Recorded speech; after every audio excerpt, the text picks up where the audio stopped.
Bismillahirrahmanirrahim. Alhamdulillahirabbil alamin wa bihi nasta'inu ala umuri dunya waddin. Wassalatu wassalamu ala sayyidina Muhammadin wa ala alihi wa sahbihi ajma'in. Subhanaka la ilma lana illa ma 'allamtana innaka antal alimul hakim wa tub 'alaina innaka antat tawwabur rahim. Rabbi shrah li sadri wa yassir li amri wahlul 'uqdatam min lisani yafqahu qawli. Amma ba'du. Faqala al-mu'allif rahimahullahu ta'ala wa nafa'ana bihi wa bi'ulumihi wa bi'ulumina fid dharain amin radhiyallahu anhu.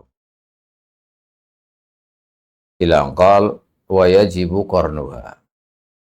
Kemarin kita telah membaca bersama tentang furudul wudu yang ada 6. Yang pertama, niat. Kemarin sudah dijelaskan bagaimana niat wudu bagi orang yang sehat dan orang yang tidak sehat atau daimil hadas. Nanti memang pengajian seperti ini kita membaca kitab Fathul Mu'in itu secara berseri berurutan agar kita memang mengenalkan secara detail, secara terperinci tentang bagaimana kita seharusnya dalam beribadah, mulai dari wudunya, sebelum wudu sampai wudu, kemudian sampai sholatnya dan seterusnya, karena itu merupakan ibadah yang wajib bagi setiap muslim dan tidak bisa ditinggalkan, tidak boleh ditinggalkan. Dari situ yang justru asas atau dasar. Kalau wudunya tidak sah, maka sholatnya tidak sah. Kalau sholatnya tidak sah, berarti belum gugur kewajiban. Dan ini bahaya karena sholat itu adalah pokok dari segala rangkaian ibadah-ibadah kita kepada Allah Subhanahu wa Ta'ala. Dan seseorang juga diukur dengan salatnya itu bagaimana. Sholatnya baik, insya Allah akan menjadi baik. Karena sholat tanha anil fahsya'i wal munkar. Maka kita tata dulu secara menyeluruh bagaimana sholatnya kita itu sudah benar atau betul atau belum. Nah, karena itu sebagaimana yang sudah-sudah kita telah sampai pada masalah niat wudhu. Kemarin sudah dijelaskan niat wudhu. Ini yang sering, masalah niat wudhu ini sering kita ini salah. Terutama ketika kita ini menganut mazhab Syafi'i, karena ada aturan yang agak rumit sedikit sebenarnya. Walaupun tidak susah, tetapi kalau kita tidak tahu tetap saja nanti wudhu kita tidak sah, karena kemarin dijelaskan innamal a'malu binniyat. Yang dijelaskan oleh mazhab kita Syafi'i bahwa sahnya amal itu tergantung pada niatnya. Kalau niatnya sah, maka ibadahnya sah. Ini yang harus kita perhatikan. Oleh karena itu, kalau niat kemarin itu sudah dijelaskan, bagaimana cara niatnya wudhu, apa saja niat wudhu itu, maka kita akan memasuki bagaimana cara niat atau kapan kita harus niat. Karena niat itu ada beberapa hukum dalam niat itu. Ini dijelaskan haqiqatun hukmun mahallun wa zaman kaifiyatun syartun wa maksudun hasan. Jadi niat itu ada beberapa hal. Yang pertama hakikatu. Hakikatnya niat itu apa? Nanti qasdu syai' muqtaronan bi fi'lihi, hakikatnya. Terus hukumnya gimana? Wajib. Hukumnya wajib. Kalau tidak ada niat ya berarti nggak sah karena hukumnya wajib. Kemudian mahalun niat itu di mana tempatnya niat? Nah, tempatnya niat itu di al-qalb, hati. Maka niat itu tidak cukup hanya diucapkan saja kalau hatinya tidak. Adapun diucapkan itu oleh mazhab kita Syafi'i itu sifatnya sunnah. Yang wajib itu adalah dalam hati. Jadi kalau misalkan nggak mengucapkan nawaitul wudu'a, nawaitu ada'a fardil wudu', kan? Tidak ada mengucapkan itu, tidak mengucapkan kalimat itu, tapi di hatinya mengucapkannya, maka niat itu termasuk sah. Tapi kalau cuman mengucapkan saja, hatinya tidak mengiyakan, maka tidak sah. Ini makanya harus diperhatikan. Zamannya mana? Lah ini nanti akan dijelaskan Zamanun niyah awwalul wajibat. Zamannya niat itu, masanya niat kapan harus niat itu? Niat itu yaitu pada saat kawitan apa, permulaan awal daripada sesuatu yang diwajibkan. Nanti prakteknya atau nanti penjelasannya dalam wudu itu awalul wajibat itu bagaimana. Kemudian ada caranya. Caranya itu apa? Bagaimana caranya niat itu? Caranya niat itu ya takhtalifu bihasabil abwab. Kalau niat itu tata caranya ya berbeda-beda sesuai dengan ibadah-ibadah, kita niat ibadah apa. Niatnya puasa beda dengan niatnya sholat. Niatnya zakat beda dengan niatnya puasa dan seterusnya beda-beda. Cara tata caranya itu berbeda-beda. Niat haji juga berbeda tata caranya. Kaifiyatun syartun. Ada syaratnya niat itu bagaimana? Jadi apakah niatnya itu sah atau tidak sah? Syaratnya niat itu adalah tamyiz. Pertama Islam ya, Islam Nawi, Islam orang yang muslim, orang Islam. Harus disyaratkan Islam. Kemudian tamyiz. Islam tok nggak cukup tapi harus tamyiz. Setelah tamyiz, terus mengetahui apa yang diniatkan. Tahu. Jadi apa? Tahu yang apa yang diniatkan itu yang dilakukan itu apa? Dia melakukan ibadah itu ya apa yang dilakukan itu. Selain Islam, dia juga tamyiz, artinya tamyiz seperti yang sudah dijelaskan dahulu, yaitu orang yang apa? Mumayyiz itu berarti anak yang sudah bisa makan sendiri, minum sendiri, ya. Kemudian bersuci sendiri, cebok sendiri, apa semuanya sendiri. Bisa dilakukan mandiri lah dengan sendirinya. Walaupun sudah besar kan kadangkala tidak bisa, belum umurnya lebih, misalkan di atas 15, tapi ada juga yang tidak tamyiz. Artinya tamyiz itu harus, kalau belum tamyiz maka niatnya tidak sah. Juga harus tahu bagaimana, harus tahu apa yang diniatkan. Dia itu mau wudhu atau mau sholat atau apa, maka tahu yang diniatkan itu apa, yang mau dikerjakan itu. Kemudian disyaratkan juga tidak melakukan sesuatu yang menafikannya. Artinya selalu menafikannya, misalnya niat itu harus terus. Nah, ketika wudhu berarti ya niat wudhu kan niatnya awal. Tengah-tengah wudhu memutus. Wudhunya dibatalkan misalnya. Dengan melakukan yang membatalkan wudhu misalnya. Ya maka tidak sah. Ini termasuk syarat daripada apa? Niat. Terus maksudnya niat itu apa? Ada maksudnya niat itu adalah tamyizul ibadah anil adah. Membedakan antara ibadah dengan adat. Jadi akan ada tuh sesuatu yang bisa dijalankan menurut adat, ada yang merupakan ibadah. Contohnya gampang, misalkan mandi. Mandi itu kan bisa mandi wajib, bisa mandi biasa. Maka untuk membedakan bagaimana? Ya dengan niat itu. Misalkan duduk. Duduk apa? Misalkan duduk istirahat, istirohah. Atau duduk untuk etikaf. Kita duduk kan biasa. Pokoknya duduk saja. Diem aja di masjid. Tidak di masjid kan bisa diem misalnya. Atau di masjid tapi dengan tidak niat etikaf misalnya. Duduknya itu. Maka duduk ini tidak tidak ada niatnya, maka duduknya biasa. Maka untuk membedakan antara duduk yang ibadah dengan duduk yang tidak ibadah, itu adalah dengan niat. Makanya kalau orang yang punya ilmu, yang tahu tentang ini, maka apa yang dilakukan itu akan menjadi beda, akan bernilai ibadah. Walaupun itu biasa dijalankan atau kebiasaannya, tetapi dengan niat itu nanti akan berbeda, berubah menjadi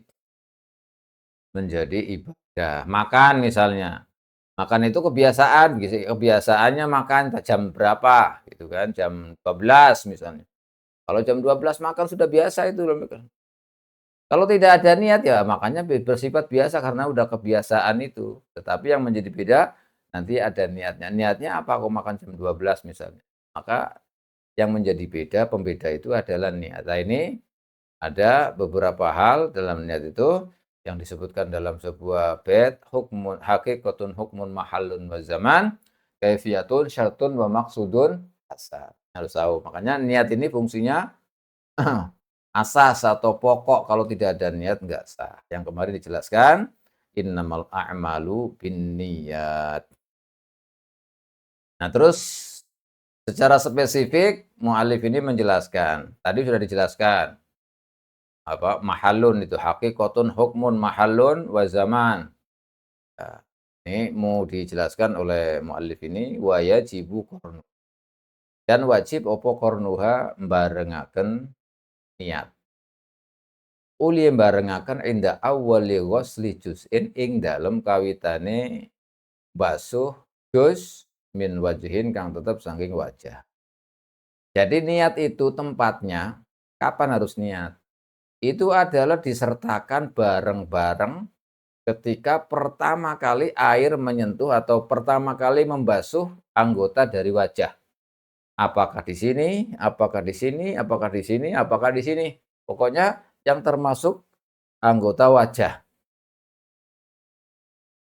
Karena wajah itu ada batas-batasnya, nanti ada panjangnya dari mana ke mana, lebarnya dari mana ke mana. Yang penting pertama membasuh dengan air menyentuh ke muka, itulah pertama kali awal dari niat, harus dibarengkan di situ. Jadi tadi mahalun kornu, jadi membarengkan niat itu dengan pertama kali pembasuhan. Nah sekarang falau koronaha, mongko lamun barengaken sapa wong sing wudu ing niat. Oleh barengaken biasnai dalam tengah-tengahi wajah. Jadi ketika membasuh wajah, ya basuh begana, tapi ketika niatnya itu sampai ketika air itu di tengah-tengah wajah, bukan dari atas misalnya. Atau di manalah pokoknya sebagai contoh. Sebagai contoh. Gak paham mongko cukup apa kornuha biasnai. Boleh. Apa kafa itu artinya cukup. Apa kornuha biasnaihi wa wajib bulan wajib apa i'adatu ghusli ma sabaqa. Nggak baleni basuh perkara anggota sabako kang wis dingin apa mah dingine ha ing niat. Artinya begini, kalau misalkan ketika wudhu pertama kali yang tersentuh oleh air, niatnya itu di mana? Kan harusnya pertama kali set itu. Ternyata tidak bisa. Baru ketika di tengah-tengah wajah, itu niat bisa berbarengan. Maka gimana? Niatnya sah. Tetapi berarti kan yang di sini belum, yang di atas berarti belum kena niat. Nah, ini harus diulang lagi. Diulang yang di atas. Kalau yang di tengah sampai ke bawah berarti sudah sudah sah karena sudah niatnya itu. Tapi yang belum kena niat yaitu tadi yang di atas itu, maka wajib diulangi lagi yang dari atas itu. Hanya dikatakan wa wajaba i'adatu ma sabaqa, i'adatu ghusli ma sabaqaha. Itu maksudnya. Yang jelas kalau niat itu harus dibarengkan pada permulaan awal dari pembasuhan itu, yaitu dari wajah.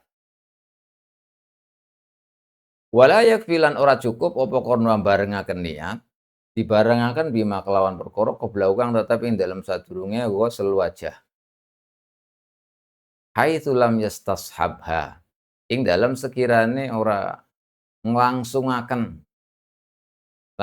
sapa wong sing wudu ing niyah, ora dilangsungaken ila ghusli syai'in maring basuh suwiji-wiji minhu kang tetep saking wajah. Lawa mautai perkara korona kang barengaken sapa wong ing niat, huwa yuma iku awwalu kawitane ghusl. Kalau sudah begitu, nah di begini, kan tadi niat harus pertama pembasuhan wajah. Maka tidak boleh membarengkan niat itu dengan sebelumnya. Misalkan niat wudhunya itu ketika membasuh kedua telapak tangan. atau ketika berkumur atau apalah pokoknya sebelum sebelum membasuh wajah istilahnya. Kok niatnya dari situ? Maka nggak cukup, nggak boleh, nggak sah. Kalau memang niatnya tidak dilangsungkan terus sampai membasuh wajah. Ini maksudnya wala yakfi qarnuha bima qablahu haitsu lam yastashabha ila ghusli syai'in minhu wa ma qaranaha huwa awwaluhu. Nah, ini wa ma qaranaha nanti penjelasannya. Jadi kalau misalkan niatnya itu ketika membasuh tangan, kedua kedua telapak tangan ini.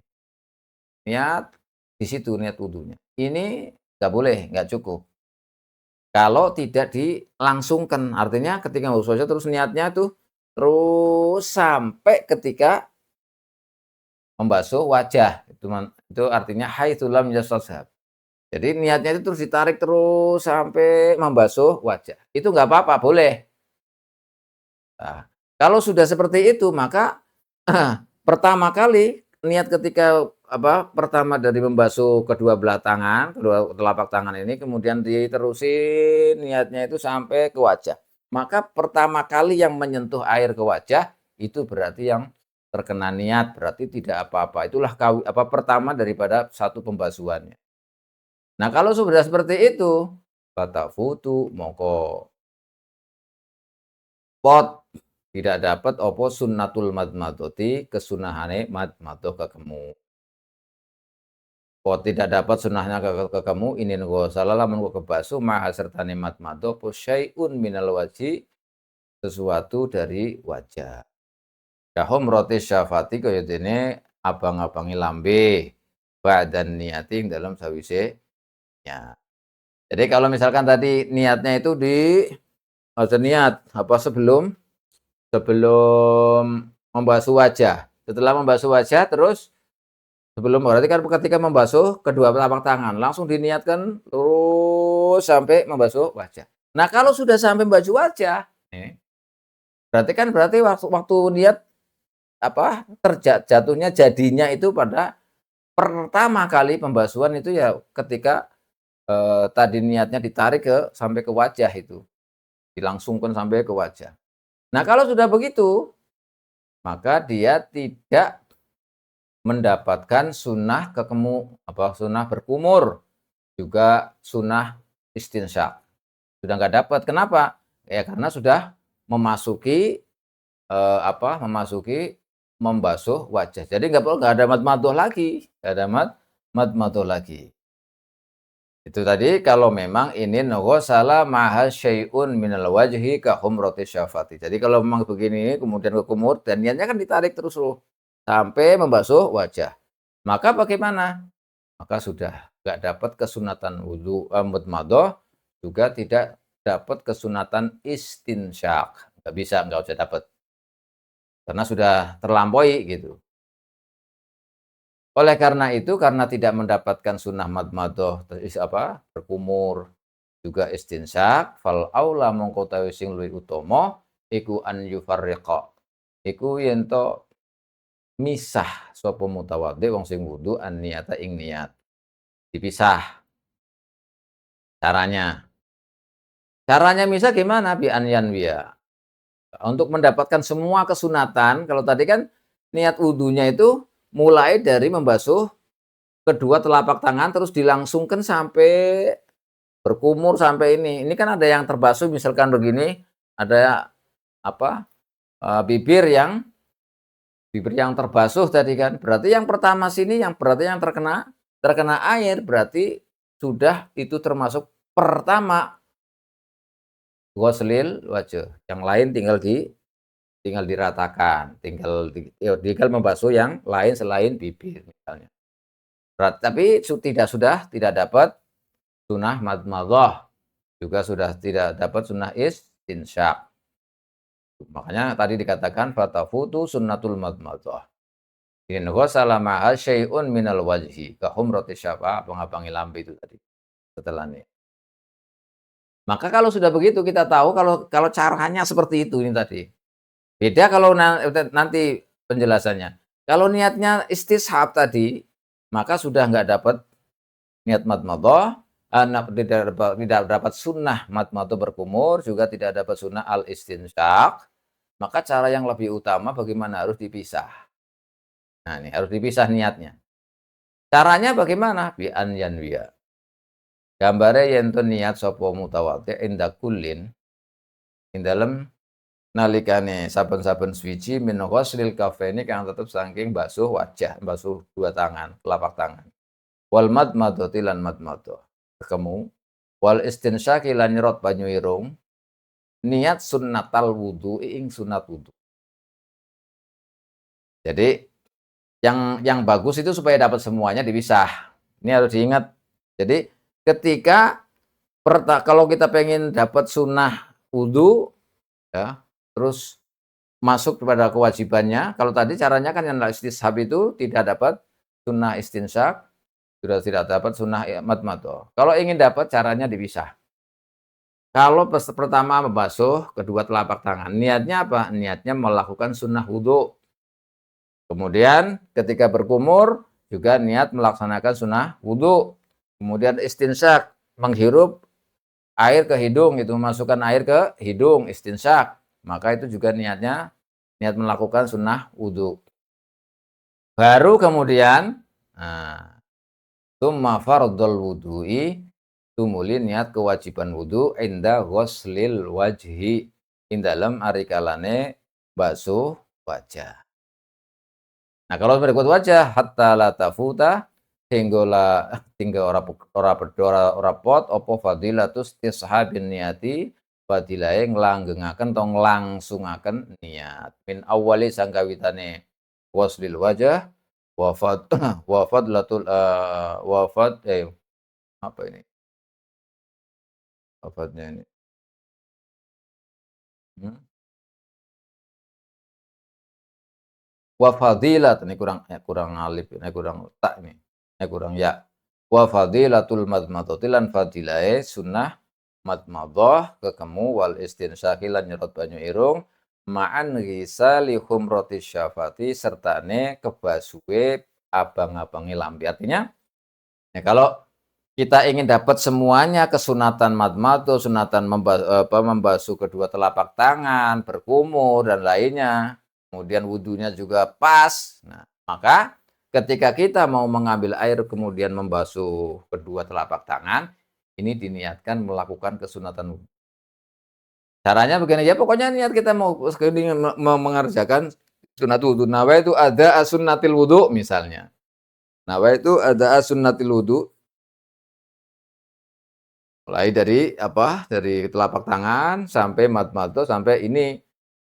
Kemudian ketika wajah baru niat nawaitu wudu'a li rafa'il, berarti ada dua niat. Nah, ada dua niat. Niat yang pertama niat nawaitu ada asunnatil wudu. Kaifi apa? Membasuh kedua tangan, kemudian madmadhah, kemudian ini gitu. Tapi yang bagus juga kurang ini ada siwak ya, siwakan, tapi nanti dijelaskan apa? Siwakan itu juga disunahkan sebelum wudu. Itu ada. Tapi yang jelas kalau kita pembahasan tentang niat ya seperti tadi. Jadi niatnya ada dua. Pertama niat melakukan kesunatan wudu, dan kalau ketika membasuh wajah itu intinya yaitu niat wudu. Jadi penjelasannya seperti tadi, ada perinciannya. Wasaniha utawi nomor lorone furudul wudu. Jadi niat sudah selesai. Tata caranya ya, tadi yang sudah disebutkan, mulai dari hakikatun hukmun mahalun wa zaman, kaifiyatun syartun wa maksudun hasan tadi sudah dijelaskan. Kemudian secara spesifik, secara terperinci tadi bagaimana cara niat agar mendapatkan semuanya. Ini berangkat semuanya dari hadis tadi. Karena kalau tidak ada niat, misalnya kita membasuh tangan, tidak ada niat, atau niat wudu tapi niatnya nggak sampai dilangsungkan istishab, dilangsungkan sampai membasuh wajah, maka ada ketentuan lain, maka penjelasannya seperti tadi. Kalau niatnya wudu pas membasuh kedua telapak tangan, maka nggak sah wudunya. Kecuali dilangsungkan niatnya itu sampai terbasuh sebagian dari wajah, misalkan begini, terus sampai berkumur kan, habis ini kan berkumur, berarti Nah, niatnya langsung mulai dari membasuh 2 telapak tangan sampai berkumur. Lah berkumur sekira nanti ada air yang mengenai daripada kedua bibir ini merah-merahnya bibir, maka itu tidak apa-apa. Tapi kalau tidak berarti nggak sah. Makanya susah kalau begitu. Maka untuk yang paling bagus dan paling paling utama tadi dijelaskan fal aula an yufarriq. Dibedakan. Ketika kita membasuh kedua telapak tangan niatnya melakukan kesunahan. Yang ketiga ya kalau sudah kesunahan kemudian berkumur dan istinja semuanya itu adalah melakukan kesunahan wudu. Lalu ketika membasuh wajah adalah niatnya intinya yaitu nawaitu kayak kemarin dijelaskan ada 3 bagi orang yang sehat itu misalnya, yang kemarin itu. Nawaitul wudu'a, nawaitu adza fardhil wudu misalnya. Itu. Terus kalau daimil hadas itu niatnya bagaimana sudah dijelaskan kemarin. Itu intinya. Nah, tapi kalau dari pertama membasuh kedua tangan nggak ada niatnya, tidak niat sunnah, maka nggak dapat kesunahan membasuh dua telapak tangan. Madmadoh, berkumur juga tidak mendapatkan, istinsyak juga tidak mendapatkan. Hanya tadi dikatakan fatahutu sunnatul madmadoh, nggak dapat. Makanya supaya bisa dapat dipisah niatnya. Ini harus diperhatikan supaya kita tidak rugi, kita basuh dua tangan, nggak ada niatnya, nggak apa, akhirnya nggak ada mendapat apa-apa. Jadi caranya seperti tadi an yufarriqan niyah. Ini sudah masalahnya sudah. Ini asah soalnya kalau niatnya nggak tahu, maka berarti wudunya nggak sah. Ini harus dipraktekkan supaya nanti wudunya sah. Kalau wudunya sah nanti enak nanti kesananya sholatnya juga gampang. Tapi kalau sudah wudunya nggak sah, ya sudah. Nanti malah bahaya wudunya nggak sah, sholatnya juga nggak sah. Ini berbahaya. Nah, makanya ini penting belajar yang seperti ini yang seharusnya itu harus didahulukan karena ini adalah kewajiban. Kewajibannya menuntut ilmu ya ini, belajar ya belajar sesuatu yang wajib. Belajar sesuatu yang wajib hukumnya wajib. Pokoknya belajar yang seperti ini wajib supaya kita ini dalam beribadah benar, sah, yang akhirnya nanti seperti yang dijelaskan tadi, innas sholata tanha 'anil fahsya'i wal munkar biidznillah taala.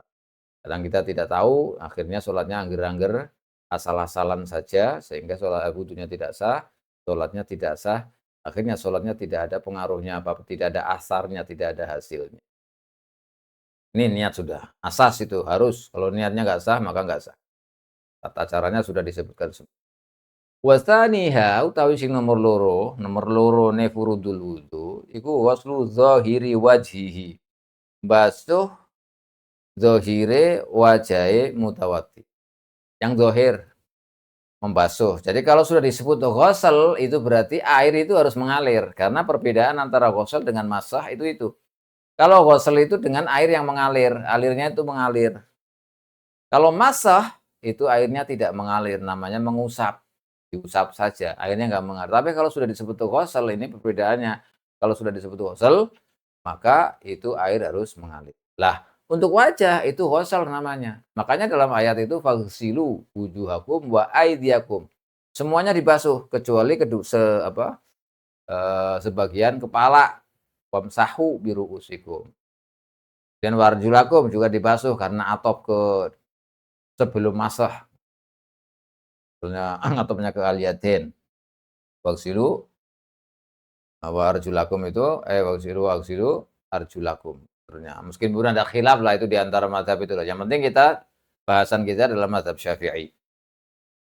Nah, kita setelah niat tadi pertama membasuh sudah niat sudah selesai, berarti kan pertama membasuh wajah. Maka ketika membasuh wajah, yang harus dibasuh itu apanya? Zahiru wajihi. Yang nampak. Yani kulit luar istilahnya, yang nampak wajah itu. Ini namanya ghuslu zahiri wajih, yang nampak. Karena kan nanti ada semuanya. Karena orang yang punya jenggot misalnya jenggotnya tebal dan lain-lain itu nanti ada perinciannya. Makanya yang dimaksud ini membasuh wajah yang tampak. Li ayatin li ayati fagsilu wujuhakum krana no ayat fagsilu wujuhakum basuh sliramu kabeh wujuhakum ing pira-pira wajah sliramu. Tadi pengertian bahwa air itu harus mengalir. Wa huwa utawi wajah tulan apa nih dawane.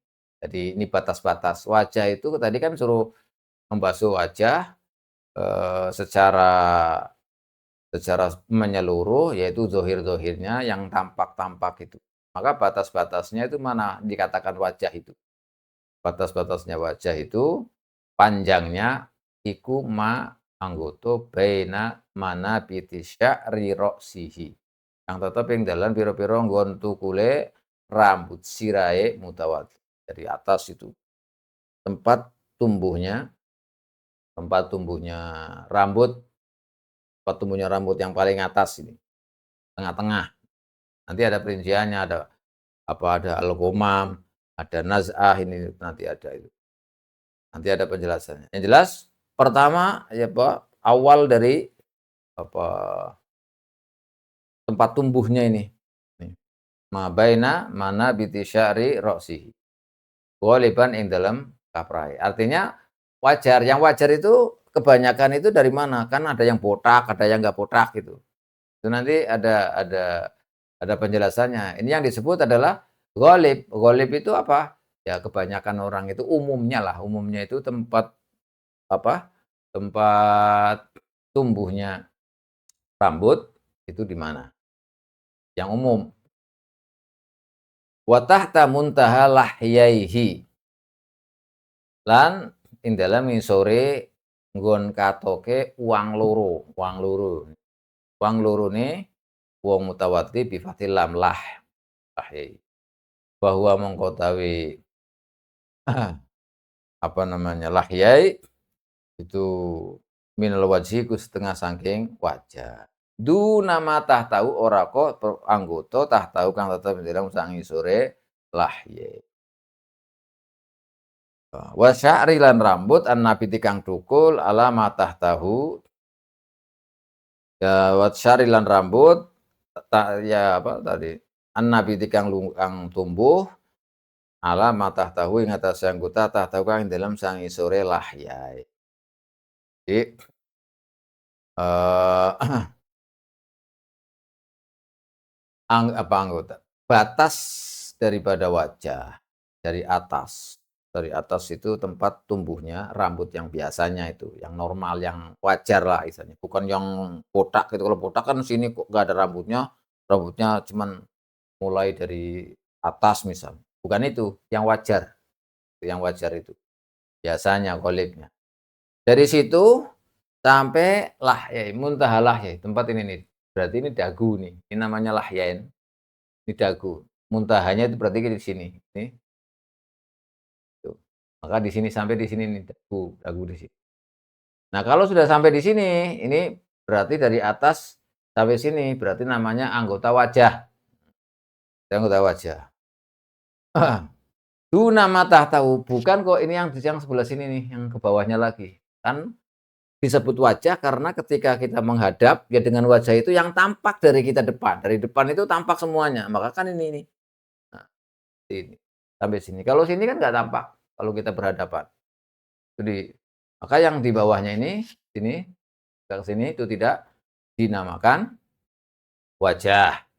Juga begitu juga bulu atau rambut yang tumbuh alamatah tahu di sini nih. Nah, di sini yang ke bawah ke sini. Jenggot berarti jenggot yang sebelah sini itu tidak masuk.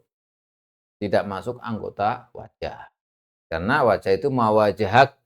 Jadi wajah itu ya ketika kita berhadapan ya kita wajah itu kelihatan semua.